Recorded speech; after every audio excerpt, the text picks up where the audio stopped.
Saturday. Happy Saturday. Vicarious dapping and high five to everyone that braved traffic coming here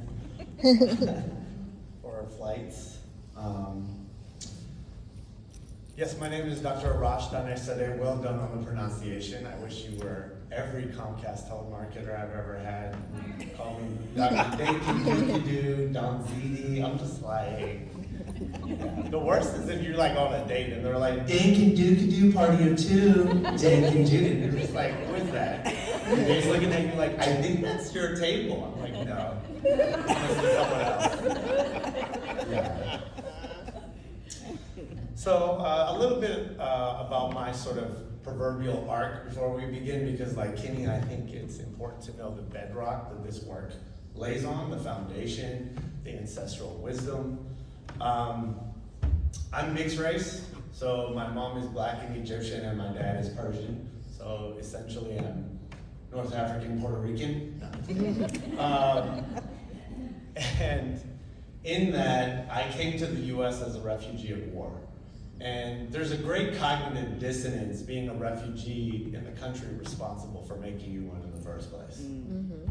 And right now, I'm actually working with PBS to write a documentary about my life as someone who's a refugee and works in the prison system and juvenile hall system, working with many children of immigrants and immigrants themselves. And as you all, I'm sure, are well aware about the contentious political climate for people who look like me, particularly brown people who look like me, it's really important to use our stories and leverage our ancestral resilience as a weapon.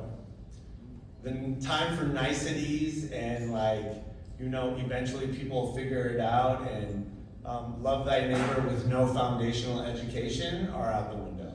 It's time to have a real conversation, and that starts with the dirty truth that therapy is political.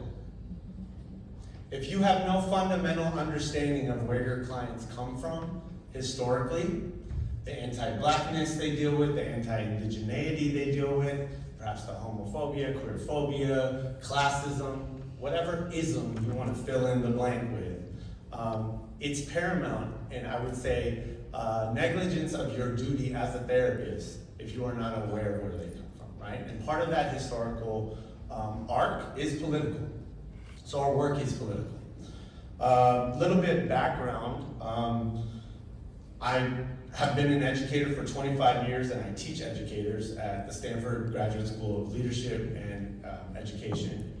I also teach at University of San Francisco Graduate School of Organizational Leadership and Education, and I teach classes on trauma-informed pedagogy.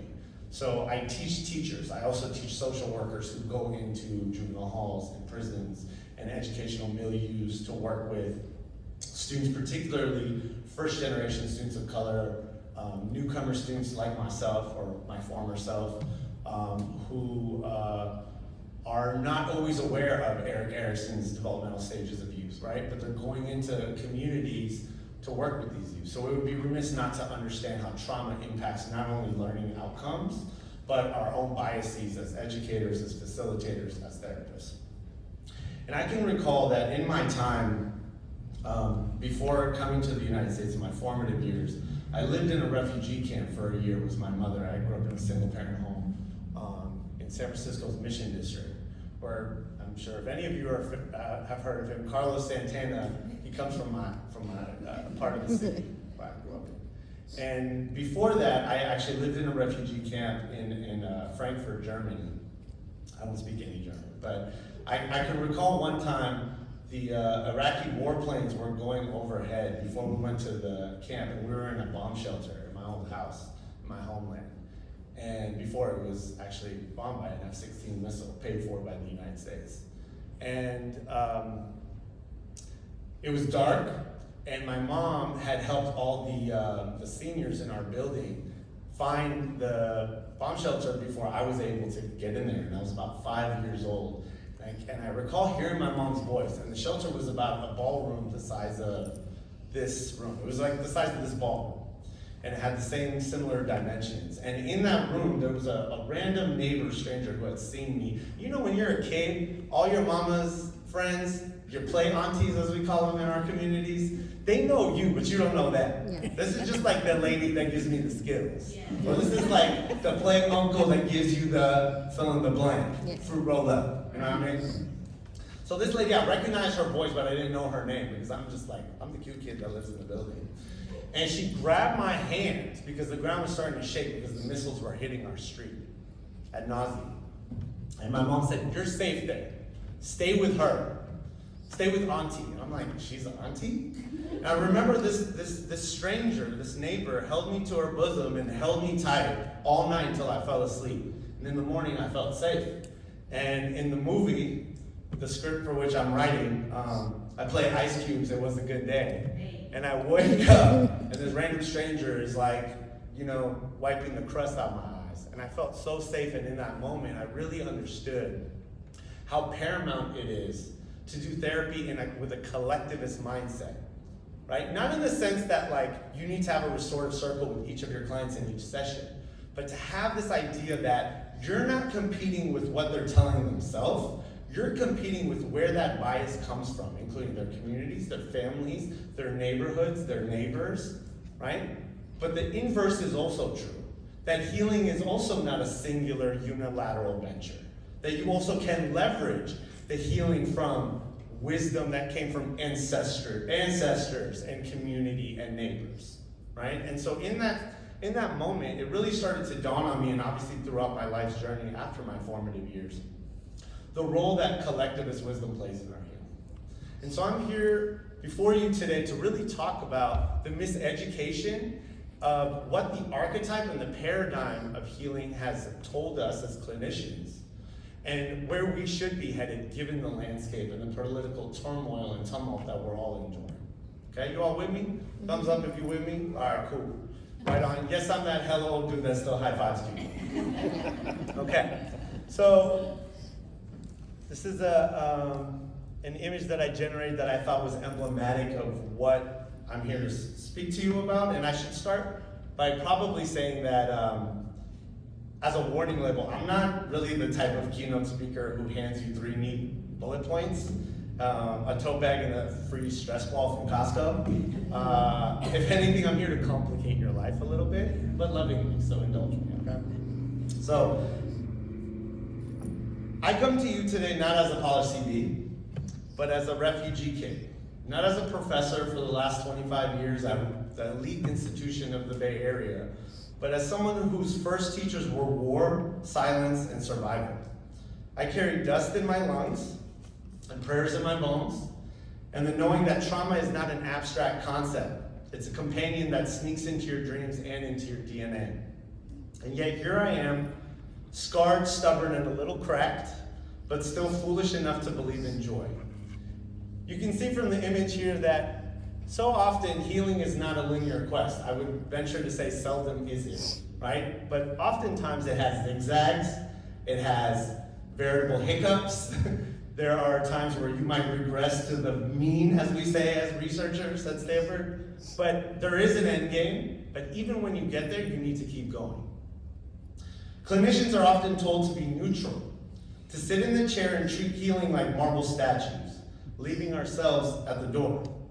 And as someone who works with inmates at the juvenile hall level and has been a clinic, I'm an RBT as well, so I work with a lot of kids who are incarcerated who are on the autism spectrum. And I've always noticed that, particularly as a mixed race man of color, that we tend to be overrepresented in special education classes and by proxy, overrepresented in juvenile halls, because one is usually a precursor to the other.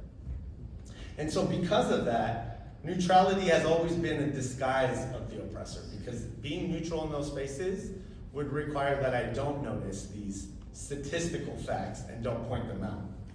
And so neutrality is the anesthetic that lets injustice keep operating without resistance. Audre Lorde taught us that. Many of my play aunties and matriarchs and North Stars intellectually have taught me that. And so it's important that I confess this. I am not neutral. I am biased towards healing. Ostensibly, all of you are as well. I'm partial to joy, and I am radically committed to a future where our collective recovery is not just a talking point, but also a practice. So So we're gonna get into what that actually looks like. Or as my students in Oakland often say, Dr. D, stop playing, we're outside, come outside. So in this first slide, I quote from one of, whoops, I skipped it. Oh, I guess I must have put this over it, never mind. But I had a quote from Antonio Gramsci, who's one of my favorite thinkers, and he says, I'm a pessimist because of intelligence, but an optimist because of will. So to that end, I want you to, and we don't really have time to get in dyads, which is what I originally wanted to do. So just in the interest of time and not to keep you hostage, I want you to ask yourself this question.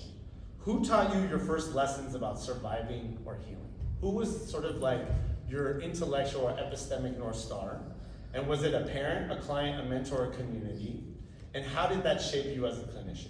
Take about 20 seconds, quietly, meditate to yourself, woosah, pressure point, self-hug, whatever you gotta do, but sit with this for a little bit. And like Cat Williams said, don't worry, boo-boo, I'll wait. Okay, so you take your time.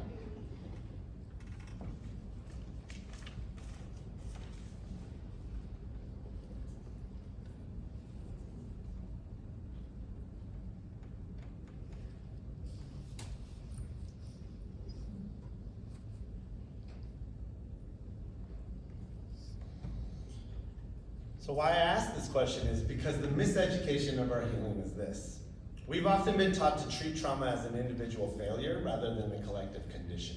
There was a study that came out of Cambridge in conjunction with the School of Public Health at UC Berkeley, where they took 2,400 undergrads at Cambridge and Stanford, and they asked them, do you feel safe on campus? Do you feel like you have at least one adult or administrator you can go to as a safe space or a sanctuary? If you feel under stress or under attack or in any way dysregulated. And they took a needle and they pricked all these students in the same place on the same finger to control a little laceration on their fingers. And the students that said they felt safe on campus in earnest in the pre-survey healed faster. Do we think that's a coincidence? We know that autoimmune diseases have been tied to a sense of safety and belonging, right? So when we say things like DEI or DEIB or people who specialize in equity and belonging, these are not faddish terms. They're public health imperatives. And so to that end, it's important to ask that we're taught that healing lives in pill bottles. That healing is a yoga mat, although I like yoga. That healing is an app subscription you forget to cancel. That's sorry. But the science betrays this lie. The ACEs study, we know from Felitti, shows us that trauma doesn't politely remain in the past. It calcifies into our bodies, it fuels our heart diseases, our various types of diabetes, our substance use, our early death, and unnecessary buys at Target during the holidays. I dry snitch on myself, I'm sorry. And liberation psychologists, critical race scholars, and indigenous healers remind us that trauma is not just your story or my story, it is structural, historical, and intergenerational. Yet here we are clutching the DSM, bless its confused little heart. That book can convince you that you're depressed, anxious, oppositional, and maybe also late on rent. That miseducation, which is when the manual for diagnosing pain has no index entry for racism, dispossession, patriarchy, or police brutality, it would stand to reason then that we're oftentimes diagnosing systems of care as, systems of assault as a personal flaw. And so we end up medicalizing wounds without interrogating the weapons that cause those scars to begin with. So the body keeps the score, as one of my academic North Stars, Dr. Gabor Mate says, but so does the system itself. And so here's where humor saves us. Because if you can't laugh at the absurdity, you're going to drown in it. So when a 16-year-old boy in juvenile hall once asked me, Dr. D, how come my rap sheet is longer than my medical record? Ha ha ha ha ha. I laughed with him to indulge him, but it's also absurd. It's also because laughter is resilience. Neuroscience tells us that laughter literally interrupts stress hormone cycles. That methane groups that have historically turned off healthy proteins can turn them back on. Humor is medicine too. So in this reflection prompt, I want you to write down or ponder one way you've seen miseducation show up in your own work. Where have systems or manuals or policies tried to define your client's suffering without context? And how did you resist or reframe it? In the interest of radical vulnerability, I'm going to share mine with you. And if any of you have seen the talk that Kinney and I did with our dear friend Trevor White, it's actually shared on the podcast as well. But real quick, I got into this trauma-informed pedagogy work and as a professor of teachers and clinicians years ago, and started 20 years ago in Oakland when I was a teacher. I had a student whose dad suffered from bipolar II disorder, and he was going to commit suicide. This student got into UC Berkeley. He was the first in his family to go to college. He received a full ride. And I taught at same school that Marshawn Lynch, I know you know Marshawn Lynch, we're in University. Marshawn was my former student at Oakland Tech. I taught at Oakland Tech, although I'm a Niner fan, I'm sorry. But in this same school, this was a student who got into Cal, just like Marshawn, but without athletics, one of the first students to get into Cal on his own merit, African-American student, really proud of him, and he gave me permission to share the story. Finds his dad's .45 caliber gun and suicide note, puts it in his backpack, comes to school. Comes to me because I'm the assistant coach for the track team, and he's like, Mr. D, can I holler at you for a second? I'm like, yeah, you want to come to the locker room? He comes to the locker room, shows me and Michael, who's the other track coach. His backpack, gun falls out. Luckily, the safety's on. Now, was he there to commit harm or save his dad's life? Right, save his dad's life.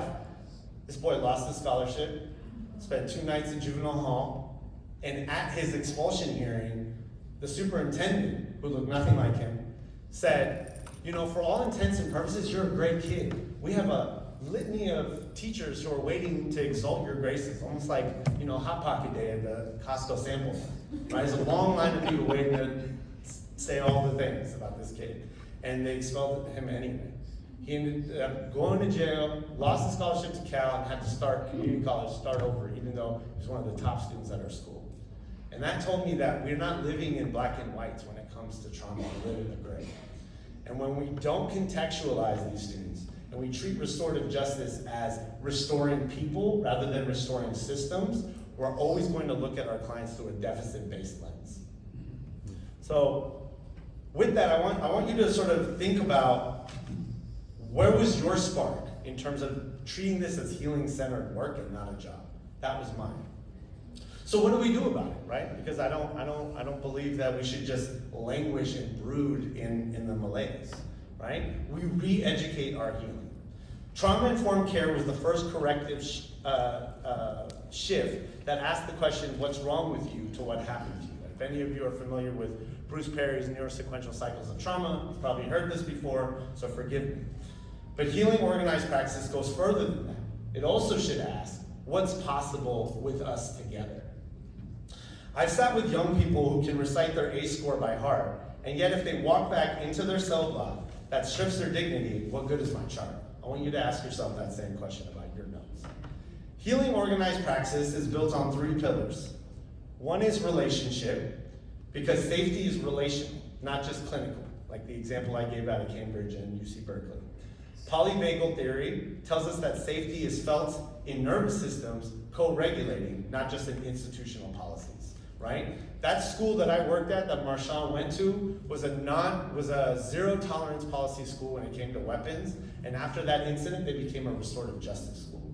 That every incident was taken on a case-by-case basis. In fact, the crux of my dissertation research was to see how that policy was specifically impacting Black girls, because since 2010, even though the narrative around the school to prison pipeline has been children of color, Black girls in the Bay Area, which likes to self-flagellate as this towering beacon of progress, has suspended Black girls at a rate 600% higher than their white and Asian counterparts. And it's not because they're more mentally unstable. It's because as clinicians and as healers and as educators, we forget that we have bias too. And so it's important to remember from cultural humility that healing is contextual, not generic. Sue and Sue, who were my professors at UC Davis, remind us that competence implies mastery, while humility implies curiosity and accountability. How do you show a curiosity and accountability in your protocol when you provide intake forms to your clients? When you check in with them after a long session where that's just burned you out? Systems accountability reminds us that healing must confront the structures that wound, not just the people. Sean Ginwright, who's one of my mentors at San Francisco State, shows us that healing-centered engagement creates not just resilient individuals, but mobilized communities. Evidence also backs this. Restorative justice research from my own doctoral work showed that lower recidivism and schools that foster belonging oftentimes practice restorative justice. Public health models show community rituals reduce cortisol and improve long-term mental health outcomes. And let me translate this into plain speak. You can't yoga stretch your way out of structural racism.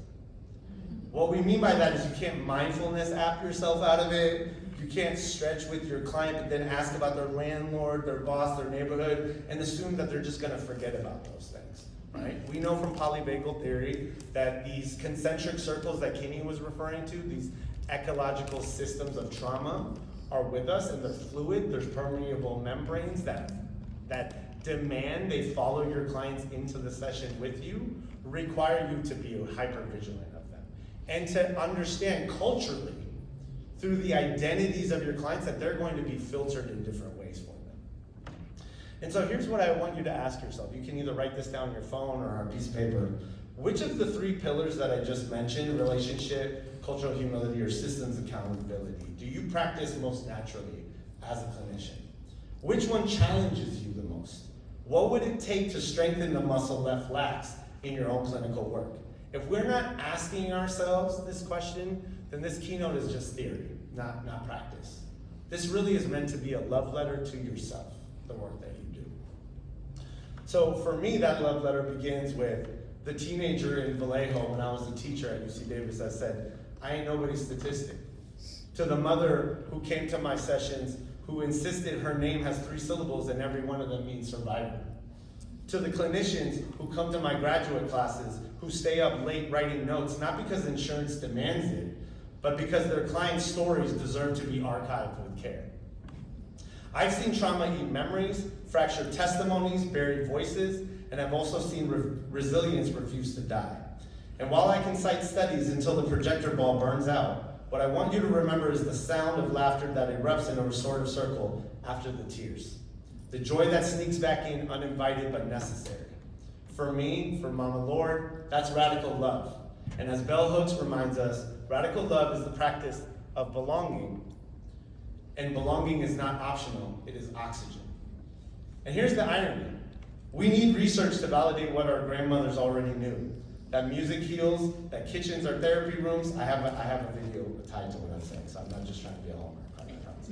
That kitchens are therapy rooms, that storytelling rewires brains.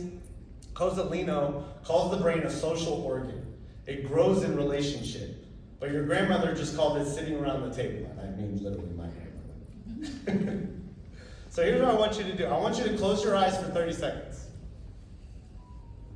Picture a client, a family member, or a student who taught you about resilience.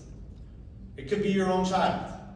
Write one line to them in your head, a love letter or a sentence of gratitude for what they taught you, and remember to specifically name what that lesson was. And don't worry, I won't collect these, they're yours to keep. So do that now, and when your eyes open, I'll move on to the last thing.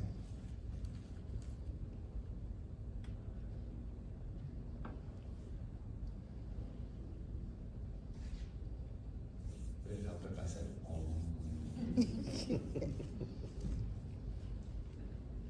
It's a little too on the nose, huh? And I also have it up here in case you want to take a picture of it. By the way, my deck is available, so if you need it, I'll give you my email on the last slide. You can message or pigeon me if you need to, but I'll get it to you, okay? Oh, thank you, Holly. You're the best. Thank you. Very thorough. All right, so what do we do now? Here's 4 practices that I want you to take away from this keynote. One is name the system in the sessions, right? And there's also research tied to everything that I'm recommending. Don't collude with silence. When your client describes anxiety about paying rent, connect the dots, right? And that is, capitalism creates stress responses. We know this from the myth of normal that Gabor Mate just wrote with his son. When a child flinches at authority, contextualize. Policing shapes nervous systems. We know this. Naming and validating social determinants of health improves client trust and retention. We know this from research. Second, organize your praxis. What do I mean by that? Healing is not just what happens in the room, it's what we demand outside of it. Partner with community organizations. Refer clients to tenant unions, mutual aid art collectives. Get loud about housing justice, food insecurity, climate grief. And research tells us that clinician advocacy is linked to improved health outcomes. Third, shift from cultural competence to cultural humility. Competence implies mastery. Humility implies practice. Healing is ongoing practice. Ask your clients to teach you. Center their metaphors and cultural idioms of distress. Ask what their non-negotiables are and guidelines for how your sessions are meant to be delivered. Healing that ignores culture is just another miseducation, and each of your sessions can have a different culture. You have one culture for how you do your work as a clinician, but you also have subcultures with each of your clients, and that's important to remember. Finally, imagine the afterlife of healing systems. Juvenile halls replaced with resource centers, which is actually the topic of the book that I'm currently writing with Kinney. Courts replaced with circles, DSM replaced with story archives. If you can imagine it in session, you can co-create it outside of session. Because the afterlife of trauma is survival, but the afterlife of healing is possibility. So I want you to ask yourself, which of these 4 practices can you start tomorrow in your sessions or community work? Be specific, write one concrete step. So go ahead and that could be something you do before we end, but I do want to end on a positive. So we had a breakdancing group at Oakland Tech. They still have a dance group. And I taught there about 20, 25 years ago, not to carbon date myself, but Aaliyah was still alive. And one of my former students, he was killed in a car accident at a corner right like 4 blocks from where our high school is, where Marshawn went to school at Oakland Tech. And these guys were turf dancers. I don't know if you've heard of turf, but turf is a form of dancing that started in Oakland, and it's also really popular in parts of the South and Chicago, and it literally means taking up room on the floor. This idea that students use their body agency to tell a story, right? And so these students didn't go to these students who were in the breakdancing team at Tech didn't go to their classmates' funeral. They gave their eulogy in a different way. On this corner in this video, which you can also find on YouTube, these B-boy students at Oakland Tech danced in the rain to honor their friend who was killed. And for them, this is what healing looks like. There was no funeral, no repast, no formal benediction. Their eulogy was movement, a testament that healing, grief, and resistance can live in the body. With no funeral or repast, their bodies became the eulogy itself. And this act of movement reminds us that healing is not always found in sanctioned rituals, but in the courage of communities to create their own form of healing-centered practice, where grief transforms into resistance, and resistance into movement, and movement into recovery. So I'm just going to share this story and end on a benediction, and we're done. So, how do I get this to play? Do you guys play it? Okay. You don't have to play the whole video, just when I say stop.